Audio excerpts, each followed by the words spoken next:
10 एक दिन पहले खबर आई थी। अच्छा। मैंने उसको दबा दिया था। अच्छा। हाँ, अब आपको मैं समझाता हूँ क्यों मैंने दबा दिया था।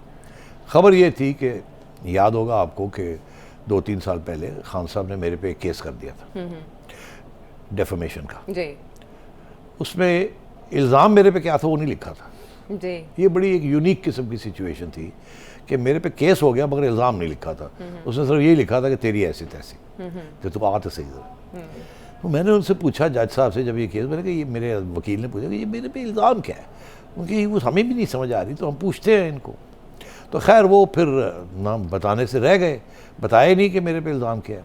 अच्छा। तो पिछले रोज़ कुछ 10 दिन कबल की बात है, मैंने इसको बात नहीं की, आज मैं कर रहा हूँ, उसकी वजह मैं आपको बताता हूँ क्या।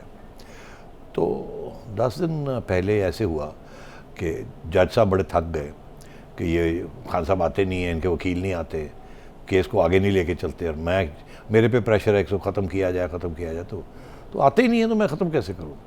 तो फिर जज साहब ने आखिरी बात उनके वकील को कहा कि भाई आपने कोई करना है तो आए, विटनेस शिटनेस लेके आए कोई। जी, विटनेस लाने पड़ते हैं ना चले कि भाई सिटी बड़ा गलत आदमी है और इमरान खान बहुत अच्छा आदमी है, तो वो विटनेस लेके आए। जी। तो विटनेस कोई नहीं आ रहे थे। तो जज साहब ने 5,000 रुपए का जुर्माना कर दिया इमरान खान को। क्या किया? 5,000 का जुर्माना साबिक वज़ीर आज़म पाकिस्तान इमरान खान साहब पर आयद कर दिया गया है उस मुकदमे में जो उन्होंने आपके खिलाफ किया था। जी, जी। अच्छा। तो ये एक बड़ी खबर थी, मगर मैंने कहा छोड़ो यार, क्या ये खबर लगानी है। आजकल खान साहब बेचारे पिटे हुए हैं, और ऊपर से इस किस्म की खबर जो है इनके सपोर्टर्स को पसंद नहीं आएगी बात। पहले तो ऐसे था ना कि खान साहब कोई गलती होती नहीं थी, कोई खड़ा होने के लिए तैयार नहीं था, आज 5,000 रुपये का नुकसान फाइन कर दिया। फिर मैंने सोचा कि पता नहीं खान साहब के पास पैसे भी हैं 5,000 रुपये देने के कि नहीं। तो शाखाना की कोई सेविंग नहीं है? मेरा ख्याल है उन्होंने वो सड़कें वड़के बनवा दी हैं ना, ख़त्म हो गए। हाँ, तो वो पैसे ख़त्म हो गए होंगे। तो फिर मैंने सोचा मगर उनके बड़े दोस्त भी बड़े हैं जो कि 5,000 दे देंगे। तो फिर मेरे वकील ने कहा कि ये मेरा ख्याल है कि अब ये केस ख़त्म होने वाला है। तो मैंने कहा वो क्यों? अच्छा। उन्होंने कहा कि वो विटनेस कोई नहीं लेके आ रहे कि भाई मसला क्या है। तो मैं फिर चुप कर गया, मैंने कहा छोड़ो यार, अब ऐसी क्या बात है, अब हम भी कोई फराख दिली का इजहार करते हैं, छोड़ो। आज जो मुझे देखा कि ट्रेंड क्या चल रहा है ट्विटर के ऊपर। क्या ट्रेंड चल रहा है सिटी साहब? ट्विटर के ऊपर बड़े दिलचस्प किस्म के गॉसिप चल रही है, और जिसका ताल्लुक डायरेक्टली या इनडायरेक्टली खान साहब के साथ है। अच्छा। और लोग तुम्हें पता गॉसिप करते हैं ट्विटर के ऊपर। तो वो जब गॉसिप मैंने पढ़ी तो मैंने सोचा अब शायद समझ आ रही है कि विटनेस क्यों नहीं आ रहे, कि अगर बिल्कुल बिल्कुल, तो खामोशी ही हाँ, बेहतर है। हाँ, तो बेहतर यह है कि रहने दो, कोई और ही ना कोई चीज़ बन जाए। तो इसलिए बात हमें करनी थी फराह की। जी। बात कहीं चली गई और फराख दिली से आपको फराह साहिबा याद आ गई हैं। फराह याद आ गई। तो खबरें तो सारी फराह बीबी के बारे, जो कि उनकी जूतियों की खबरें तो आ गई, उनके हैंडबैग की खबरें आ गई। अब खबर आई है, हमारे बड़े इन्वेस्टिगेटिव जर्नलिस्ट दोस्तों ने एक अच्छी सी खबर लगाई है कि फराह बेगम जो है और उनके मियाँ जो हैं और उनके वालिद जो हैं, मियाँ के वालिद जो हैं, उनकी कज़न जो है, उनके भाई जो हैं, वो सारे जो हैं वो अरबपति बन चुके हैं पिछले 3 साल में। और फराह बीबी और वो निकल गए यहाँ से, वो दुबई वगैरह पहुँच गए। उसके सारे डिटेल्स आज न्यूज़ अखबार में, शायद जंग अखबार में भी छपे हुए हैं, और मैं पढ़ के हैरान हो गया हूँ कि नाक के नीचे। और फिर मुझे याद आया कि इसकी बैकग्राउंड क्या है। बैकग्राउंड ये है कि एक सीनियर इंटेलिजेंस ऑफिशियल, अच्छा, वो खान साहब के पास गए थे, पिछले साल की बात है या उससे पिछले साल की बात है, कि जी पंजाब में ये हो रहा है और वहाँ फराह बीबी ये कर रही है, और फराह बीबी के तल्लुकात फलाने के साथ हैं, अच्छा, आपके घर वालों के साथ हैं वगैरह वगैरह, और आप इनको रोकें। तो खान साहब ने उस वक्त तो कुछ नहीं कहा कि थैंक यू वेरी मच। तो उसके बाद उनकी छुट्टी करा दी कि चलो निकालो इसको यहाँ से, ये इस किस्म की खबरें मेरे पास लेके आता है। तो बात यह है कि ये बैकग्राउंड इसकी यही है कि लूट मार थी पंजाब में। डीसीज बिकते थे, एसीज बिकते थे, एक्सियंस बिकते थे, पोस्टिंग्स एंड ट्रांसफर्स बिकते थे, करोड़ों रुपए, अरबों रुपए एक ख़ानदान ने कमाए हैं, और अब वो भाग गए। और मेरा ख्याल है कि आगे जाके ये खबरें भी आएंगी कि खान साहब का उनके साथ ताल्लुक़ जो है वो टूटने जा रहा है, या टूट जाएगा, या ऐसा दिखाया जाएगा, तो ऐसा ये मामला है। अब ये मेरे पास सारी डिटेल्स हैं फराह बीबी ने क्या क्या किया जी। इन्होंने टैक्स एमनेस्टी स्कीम, आपको पता है इमरान खान ने 2018-19 में टैक्स एमनेस्टी स्कीम बनाई थी, तो इन्होंने कोई 32 करोड़ के करीब ब्लैक मनी को वाइट मनी कर लिया था, याद है आपको? जी बिल्कुल। अच्छा, और ये 32 करोड़ कहाँ से आया?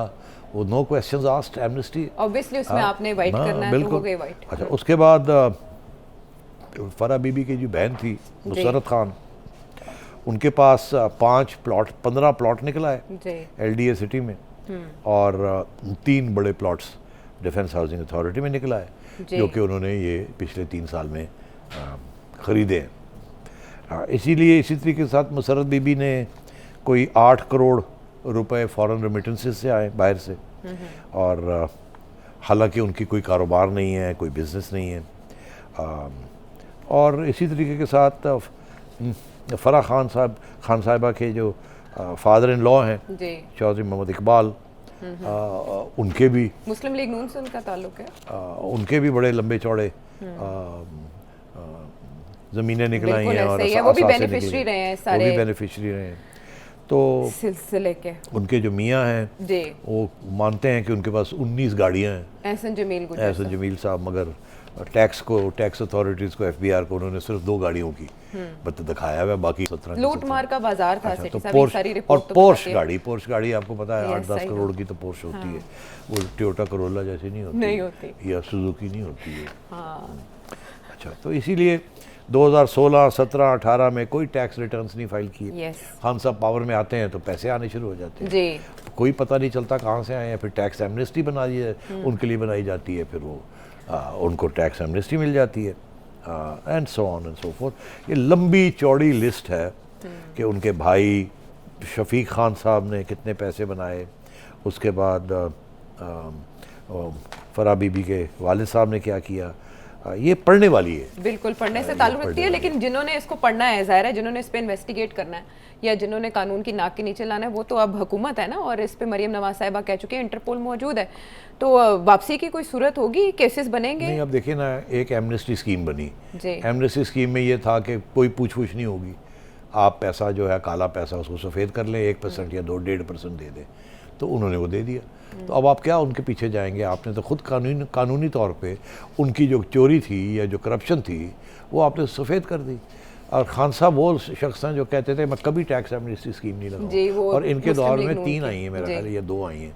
तो मतलब ये सूरत हाल है। नहीं तो जो तकर्रियाँ और तबादले पंजाब में होते रहे, उनमें भी इन पे कमीशन लेने के इल्ज़ामात हैं, तो वो तो आ सकते हैं ना जद में। वो अब देखिए ना, अगेन उसमें क्या प्रूफ मिलेगा आपको?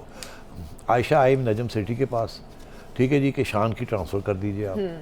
नजम सेठी ने शान की ट्रांसफ़र कर दी, आयशा ने शान से 5 लाख रुपया, 5 करोड़ रुपया, 5,000 रुपया, जो भी है आपने ले लिया, ठीक है ना। आपने अपना असर रसूख इस्तेमाल करके ट्रांसफ़र करा दी किसी की, ठीक है, उससे आपने पैसे ले लिए, उसके पैसे भी वाइट मनी नहीं थी, करप्शन के प्रोसीड्स थी, और आपने जो लिए वो आपने एमनेस्टी स्कीम में वाइट कर लिए। तो मतलब इसमें नहीं मिलेंगे आपको, कोई एविडेंस नहीं मिलेगी, सिर्फ यही एविडेंस है कि ये पैसा कहाँ से आया।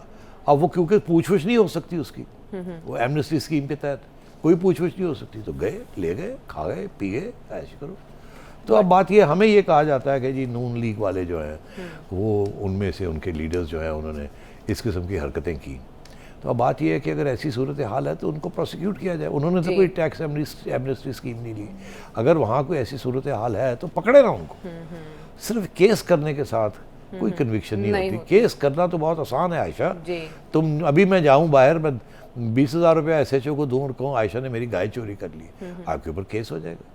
इस वक्त मैं समझता हूँ अगर आप पार्लियामेंट के अंदर चले जाएँ, PTI के अंदर चले जाएँ, नून लीग को छोड़ें, पीपल्स पार्टी को छोड़ें, PTI के अंदर जितने लोग पार्लियामेंट के अंदर बैठे हैं, अगर 50% उनमें से ऐसे ना हों जिनके ऊपर केसेस हुए हैं, किसी न किसी चीज़ का केस हुआ है, मर्डर का केस है, थेफ्ट का केस है, चोरी का केस है, लड़ाई झगड़े का केस है, कुछ ना कुछ, तो केस होना तो इस मुल्क में बात ही कोई नॉर्मल है।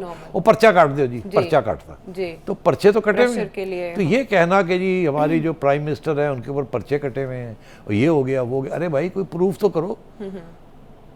सिस्टम है आपका, तो केस को आगे भी और आपने 4 साल आपके पास टॉप लॉयर्स थे, टॉप प्रोसिक्यूटर्स थे, सारी नैब आपने लगाई हुई थी, जी। तो क्या हुआ, कुछ मिला आपको? नहीं। तो इसलिए मैं समझता हूँ ये एक पूरा प्रोपेगेंडा कैंपेन है। मुझे नहीं पता करप्शन हुई है कि नहीं हुई, मगर मैं उस वक्त मानूंगा करप्शन हुई है जब आप अदालत में उसको प्रूव करके करेंगे। अब तो और अदालतों का हाल जो है, लोअर अदालतों का, वो तो आपने देख ही लिया जो हाल है। तो इसलिए अनफॉर्चुनेट ये सब कुछ तो एजेंसीज के निगाह में होता है। वज़ीर आला ऑफिस में बैठ के अगर कोई खातून ऐसे करती रही, जैसे मरियम नवाज़ कहती है कि वज़ीर आला वो थी, उस्मान बुज़दार नहीं थे, तो वहाँ का तो रिकॉर्ड या कोई ना कोई होगा इस बारे में जिसको बुनियाद बनाकर हुकूमत को इकदाम कर सकती है। ये कब से सिलसिला खुलेगा इन चीज़ों का? आप देखिए, एक खबर हमारी चैनल पे चली थी जी, कोई 2 हफ्ते 3 हफ्ते पहले, जब उस्मान बुज़दार साहब के खिलाफ कार्रवाई होने जा रही थी और ये शक था कि उनको रिज़ाइन करवा दिया जाएगा या वो छोड़ जाएंगे अपना ओहदा। तो उस वक्त ये खबर चली, GOR 7 क्लब और 8 क्लब रोड जो कि दफ्तर है चीफ में, वहाँ 2 ट्रक आए और 2 ट्रक के अंदर बहुत से डॉक्यूमेंट्स लोड करके और वो ले गए। तो यही थे ना, ट्रांसफर्स, पोस्टिंग्स, रिकमेंडेशंस किसकी थी किसकी नहीं थी, वो सारे का सारा रिकॉर्ड डेटा डिलीट भी किया गया, डेटा डिलीट भी किया, कंप्यूटर्स उठा के ले गए और फाइलें उठा के ले गए, वो गायब हो गई। तो ये होता है इस किस्म की चीज़।